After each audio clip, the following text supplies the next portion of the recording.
আগবাঢ়ি গৈছিল সেই সময়ত আচলতে আমাৰ বিহুটো কৃষিজীৱী বা শ্ৰমজীৱী মানুহৰ যে বিহু বুলি কোৱা হয়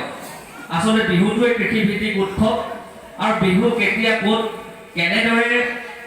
আহিছে এই কথাটো আচলতে কোনো বিশেষজ্ঞসকলে ক'ব পৰা নাই এটা সময়ত বিহু চলি আছিল পৰম্পৰাগতভাৱে আৰু ৰূপান্তৰিতভাৱে বিহুটো অলপ বেলেগ বেলেগ ধৰণৰ মাজে সময়ে বদলি হৈ গৈ আছে আঞ্চলিক মানে বৈশিষ্ট্য ভেদে এটা অঞ্চলৰ যি বৈশিষ্ট্য সেই অঞ্চলৰ বৈশিষ্ট্য খেতিয়কসকলৰ যি বৈশিষ্ট্য বা শ্ৰমজীৱী মানুহৰ যি বৈশিষ্ট্য তেওঁলোকৰ আচলতে অনুভূতিবিলাক তেওঁলোকৰ চহা জীৱনৰ যি আশা তেওঁলোকৰ যি সপোন সেই সপোনবিলাক বাস্তৱত ৰূপায়িত কৰিবৰ কাৰণে খুব এটা সময়ত ঢাকন দিয়া ব্যৱস্থা আছিলে মানে ছোৱালীসকলক বা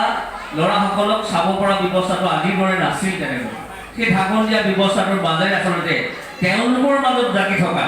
যি অনুভূতি সেই অনুভূতিবিলাক বিহু গীতৰ মাধ্যমেৰে প্ৰকাশ পাইছিল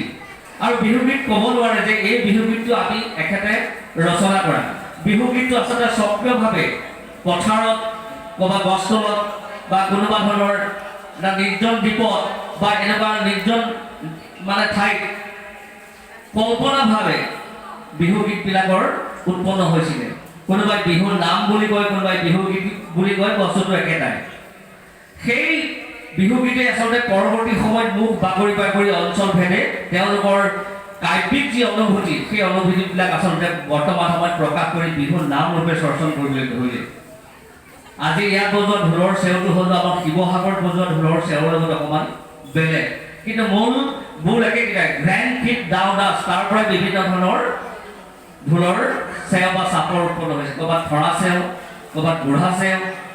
ক'ৰবাত নাচনি বজোৱা চেউ এনেকুৱা ধৰণৰ আমি নামাংকিত কৰিছোঁ যাক লিপিবদ্ধ কৰিবৰ কাৰণে আচলতে বৰ্তমান সময়ত এইবিলাক নামাংকিত কৰা হৈছিল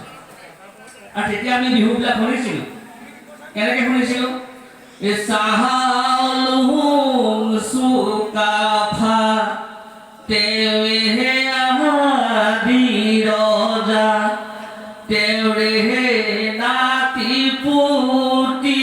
আমি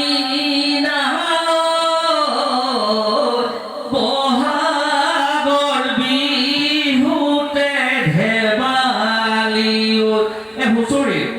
আচলতে হুঁচৰিটো এটা কি ক'ব এতিয়া আমাৰ অঞ্চলত হুঁচৰিবিলাক গৃহস্থৰ মংগল কামনা কৰিবৰ কাৰণে সেই সময়ত হুঁচৰিবিলাকত নাচনি নচোৱা নাছিলে বুঢ়া মেঠাসকলে লগ খাই